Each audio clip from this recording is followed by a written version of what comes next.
गेंदे, नाबाद 104 रन, 216.6 का स्ट्राइक रेट, 8 चौके 8 छक्के। ग्लेन मैक्सवेल जब चलते हैं तो फिर बाकी सब नहीं चल पाते, बाकी सब देखते हैं ये इनका 100वां T20 आई मैच था और उसमें इन्होंने 100 लगाया है और आज का दिन इनके लिए वाकई में मेमोरेबल भी है क्योंकि 30 रन खर्च किए थे।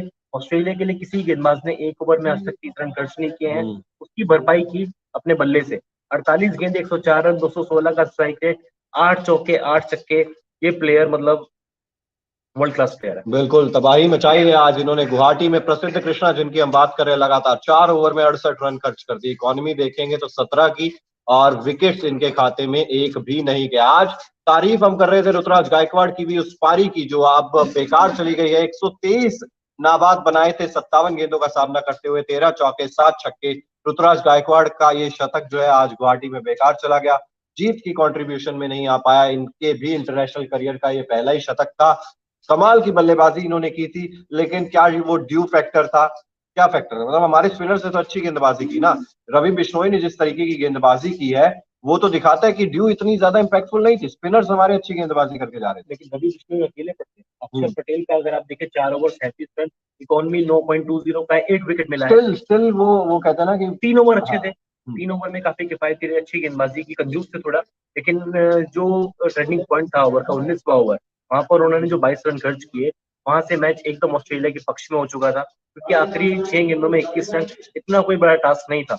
मैथ्यू वेड अच्छी बैटिंग कर लेते हैं, क्लीन हिट करते हैं, और जब तक मैक्सवेल हो तब तक एक ओवर में अगर 36 रन भी बनाने हैं तो भी पॉसिबल है। बिल्कुल, रवि बिश्नोई देखिए 4 ओवर में सिर्फ 32 रन इन्होंने खर्च किए, 2 विकेट चटकाए, और ऐसी बैटिंग विकेट पर जहां पर बहुत ज्यादा ड्यू भी पड़ रही थी। ये देखिए कमाल की गेंदबाजी आज रवि बिश्नोई ने किया, हालांकि इंडिया मैच हार गई है।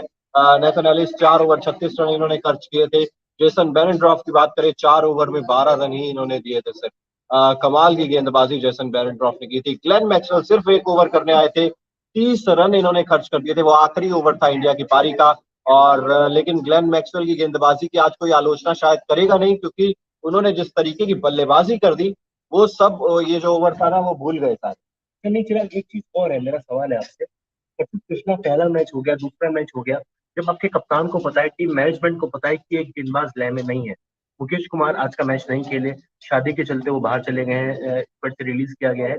लेकिन क्या यहाँ पे अक्षर सूर्य कुमार यादव से चूक हुई कि जो गेंदबाज आपका मतलब आउट ऑफ फॉर्म है उसके ओवर शायद पहले करा लेने चाहिए थे, आखिरी ओवर के लिए नहीं बचाना चाहिए था? बिल्कुल देखिए ठीक बात है, लेकिन भाई है ना, डेथ ओवर्स में अभी तक किसी ने, क्योंकि आवेश खान भी अब बहुत लंबे टाइम बाद इंटरनेशनल क्रिकेट खेल रहे हैं, और अर्शदीप सिंह भी महंगे साबित होते हैं, हमने देखा है डेथ में बहुत ज्यादा महंगे साबित होते में हैं। बॉलिंग भी तो वही करते हैं, महंगे साबित होते हैं, लेकिन 19वां और 20वां ओवर पिछले 1 साल से वही करते आ रहे हैं। बिल्कुल, वो ये तो है देखिए, क्योंकि सूर्य कुमार यादव भी पहली सीरीज में कप्तानी कर रहे हैं अंडर प्रेशर, हो सकता है कुछ गलतियां हुई हो, लेकिन वही है ना कि ग्लेन मैक्सवेल जिस तरीके की बल्लेबाजी कर रहे थे, आज बच पाना मुश्किल था किसी भी गेंदबाज के लिए, और ग्लेन मैक्सवेल अकेले ही अपने दम पर ये मैच जो है अपने नाम करके चले गए। और मुश्किल जरूर था प्रसिद्ध कृष्णा के लिए, लेकिन उससे बेहतर करना होगा अगर टीम इंडिया में अपनी जगह पुख्ता करनी है उन्हें। तो अर्शदीप सिंह की बात करें, 4 ओवर 44 रन इन्होंने भी आज खर्च किए हैं। तीनों मैचों में महंगे रहे हैं और इनको लगातार कहा जाता है कि कंसिस्टेंट है टीम इंडिया के लिए। T20 इंटरनेशनल में विकेट लेते हैं लेकिन रन भी उतने ही खर्च कर देते हैं। वो विकेट मतलब फिर विकेटों के कॉलम में विकेट नजर आएंगे, लेकिन आप रन देखिए 44 रन, इकॉनमी 11 का। खासतौर पर जब आपको टारगेट डिफेंड करना है, आपको बचाने हैं 222 रन, आप इतने रन खर्च नहीं कर सकते। बिल्कुल, और ये भी नहीं है कि तजुर्बा नहीं है, एक्सपीरियंस नहीं है, पिछले साल भर से 1.5 साल से ये बंदा T20 इंटरनेशनल क्रिकेट खेल रहा है। ट्रेन करता है, इनको वनडे टीम में नहीं रखते, टेस्ट टीम में नहीं रखते, ताकि वर्कलोड थोड़ा मैनेज रहे। आपको सिर्फ T20 इंटरनेशनल मैचेस खेलने हैं, 50 से ज्यादा विकेट ले चुके हैं, T20 वर्ल्ड कप खेल चुके हैं, तो एक्सपीरियंस खिलाड़ी हैं यार। बिल्कुल एक्सपीरियंस्ड खिलाड़ी हैं। अवनीत कौर जी हैं, वो कह रही है कि अच्छे बॉलर नहीं है। तो देखिए वही बात है ना, बॉलर अच्छे हो सकते हैं लेकिन अभी इससे बेहतर करने की जरूरत है। अब इंडिया टीम में खेल रहे हैं, नो डाउट बॉलिंग बॉलर अच्छे हैं, बट उस तरीके का प्रदर्शन, या हम कहें कि उस तरीके की फॉर्म में फिलहाल दिखाई नहीं दे रहे हैं। सूर्य कुमार यादव आज 39 इन्होंने बनाए 29 गेंदों का सामना करते हुए। और एक बार फिर से बात यहाँ पर ग्लेन मैक्सवेल की करनी जरूरी होगी। जिस फॉर्म में ग्लेन मैक्सवेल है यहाँ पर, और जिस तरीके की बल्लेबाजी कर रहे हैं, सबको हैरान परेशान जरूर करते हैं। और 100वां T20 आई मैच इनका था, और उसमें इन्होंने शतक लगाकर अब एक बार फिर से प्रूव किया है कि अकेले अपने दम पर मैच जितवा सकते हैं। ये चौथा शतक था T20 इंटरनेशनल में सबसे ज्यादा शतक लगाने वाले खिलाड़ी भी बन गए हैं। रोहित शर्मा की बराबरी की है, लेकिन इनकी कम पारियां हैं। रोहित की थोड़ा ज्यादा पारियां और मैचेस हैं। दोनों के 4-4 शतक। 100वें मैच में शतक लगाना तो अपने आप में एक बड़ी बात होती है, और खास तौर पर जब वो एक विनिंग कॉज में आए। शतक ऋतुराज गायकवाड़ ने भी लगाया, लेकिन उनके शतक पर पानी फिर गया। और ये चौथा ऐसा मौका है जब किसी भारतीय ने शतक लगाया T20 इंटरनेशनल में, लेकिन टीम को जीत ना मिल सकी। उससे पहले रोहित शर्मा, KL राहुल और सूर्य कुमार यादव के नाम आते थे। अब ऋतुराज गायकवाड़ का नाम भी उस अनचाहे लिस्ट में जुड़ चुका है। बिल्कुल। दर्श जी कह रहे हैं कि सीनियर साथ में इसीलिए होने जरूरी है, और वही अवनीत कौर जी भी कह रही है शायद कि एक आध सीनियर गेंदबाज चाहे मोहम्मद शमी या सिराज को होना चाहिए था, सबको एक साथ रेस्ट देना, या हम कहें कि एक आध 2-3 सीनियर खिलाड़ी इस टीम में नहीं होना, क्या यही भी इम्पैक्ट करता है? लेकिन बात ये भी है ना, अभी वर्ल्ड कप खेल कर आए हैं, उनको भी थोड़ा ध्यान रखना पड़ेगा। एक प्लेयर को मतलब फिटनेस, वो स्कैन करता हूँ के हाथ में, BCCI के हाथ में है। इसके बाद साउथ अफ्रीका का टूर है, वो एक अहम टूर होने वाला है, एक अहम दौरा होने वाला है। वहां पे भी 3 T20 मैच है, 3 वनडे हैं, और 2 मैचों की WTC की सीरीज भी होने वाली है, टेस्ट मैच जो है। तो गेंदबाजों को रेस्ट तो देना बनता है, लेकिन एक चीज ये भी है चिराग, अगर यहीं पे हम युवा खिलाड़ियों को मौका नहीं देंगे, एक युवा टीम को मैदान पर नहीं उतारेंगे, तो ये खिलाड़ी प्रेशर लेना कैसे सीखेंगे? सीखेंगे तो।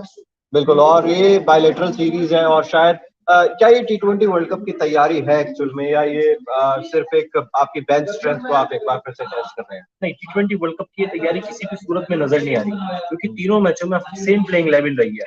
आज मुकेश कुमार नहीं खेले, रिलीज हुए शादी के चलते अपनी, लेकिन शुरुआती 2 मैचों में कोई बदलाव नहीं हुआ। आज एक बदलाव आपको पोस्टली चेंज करना पड़ा।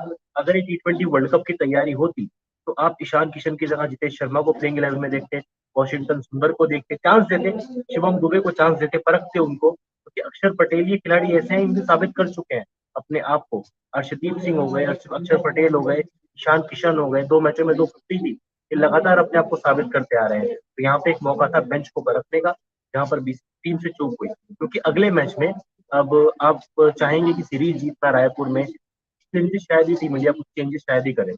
बिल्कुल। और इसके अलावा दीपक चार को भी अब स्क्वाड में इंक्लूड किया गया, हालांकि चौथे T20I में खेलेंगे या नहीं खेलेंगे ये डिपेंड करेगा नहीं, सूर्य खिलाना कुमार यादव। पड़ेगा, खिलाना पड़ेगा, क्योंकि आपकी गेंदबाजी में बिल्कुल भी गहराई नहीं है, एक्सपीरियंस नहीं है, और एक एक्सपीरियंस बॉलर आपको लाना पड़ेगा जो कि 10 ओवर में बॉलिंग करे, पावर प्ले में बॉलिंग निकाले।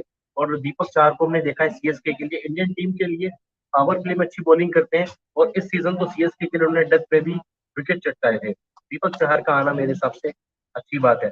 विजय हजारे ट्रॉफी में भी 6 विकेट भी लिए उन्होंने। बिल्कुल। PN कुमार जी का भी एक बड़ा इंटरेस्टिंग सा सवाल है कि प्रसिद्ध कृष्णा को क्यों रखा थर्ड T20 में, क्यों उन्हें बाहर का रास्ता नहीं दिखाया गया, ये उनका सवाल है सीधे तौर पे। मैं तो खुद कह रहा हूँ ना, जब पहले 2 मैचों में, पहले मैच में 54 रन 1 विकेट, दूसरे मैच में 41 रन 3 विकेट, 41 रन थे लेकिन 3 विकेट भी थे। शायद उन्हीं विकेटों को देखते हुए सूर्य कुमार यादव और लक्ष्मण ने सोचा होगा कि इस मैच में मौका दे देते हैं, इंडियन टीम शायद मैच जीत जाए, सीरीज जीत जाए। उसके बाद हम आने वाले मैचेस में आवेश खान या दीपक चाहर, जो भी अन्य गेंदबाज है, शिवम दुबे, उनको परखें। लेकिन शायद यहाँ पे एक चूक हुई है। बिल्कुल। राहुल बख्शी जी भी लिख रहे हैं कि गेंदबाजी में चूक हुई है, अगर आप 223 रन भी 222 रन भी डिफेंड नहीं कर पा रहे हैं तो निश्चित तौर पर गेंदबाजी में बहुत सारी खामियां हुई हैं। ड्यू थी, लेकिन आपके पास रन्स भी तो थे डिफेंड करने के लिए, लेकिन टीम इंडिया इसको डिफेंड नहीं कर पाई। एक यूजर है वो लिख रहे हैं प्रसिद्ध कृष्णा शतक से चूक गया, नहीं शतक से तो बहुत दूर, 4 ओवर में अगर शतक लग जाता तो चाहिए थे। बहुत दूर था अभी शतक तो।